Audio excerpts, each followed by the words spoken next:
A day in my life as an 18 years old lupus warrior. Hi people! Welcome back to my vlog. 4 AM pa lang ay nag-prepare na ako dahil today ay schedule ng aking face-to-face consultation sa Nepro. Last visit ko ay sinabihan ako na waiting ako for admission. Pero dahil hindi pa ako na-admit, ay may follow-up check-up ako today. After ko nga magsaing ay nag-prepare lang din ako ng ulam, itlog at hotdog. Pero bawal ako sa hotdog kaya itlog lang ang akin. Pero ang ending, pagpunta namin sa NKTI, kumain din kami sa karinderya.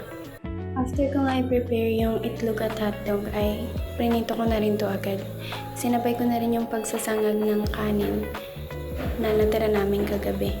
Sa mga oras nga na yan guys ay nakakaramdam na rin ako ng pagod. After ko nga magluto ay nagpahinga lang ako saglit para makabawi ng lakas dahil pagod na ako agad pagluluto pa lang. Then nung na-realize ko na medyo late na pala, tumayo na rin ako para mag-prepare at magkasikaso ng sarili. Sa mga oras nga na to people ay nagtimpla lang ako ng champion. So champion yung iniinom ko kasi bawal ako sa kape and bawal din ako sa gatas. After nyan, off-cam ay naligo, kumain, at uminom na rin ako ng gamot. Then, fast forward nga ay nasa NKTI na ako para magpa-register. Maaga kasi yung registration time. Sa mga oras nga na to guys ay nakapagpa-vital signs na rin ako.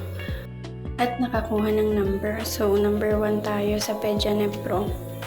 Habang naghihintay nga ako dyan sa OPD ay nag-decide na rin ako na pumunta sa laboratories para kapag oras ko na pumunta kay Doc, ay nasa akin na rin yung mga result ng labs.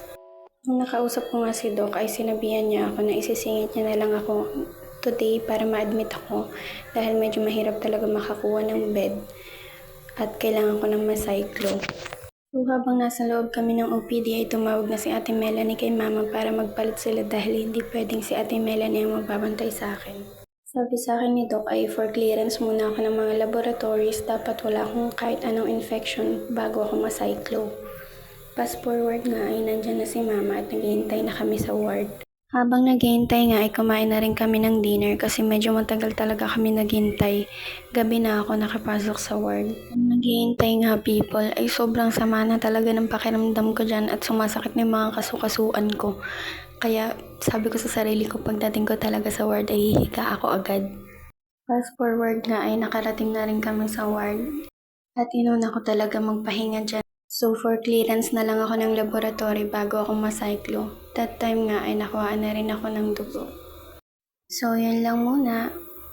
Stay healthy and strong always. Bye people!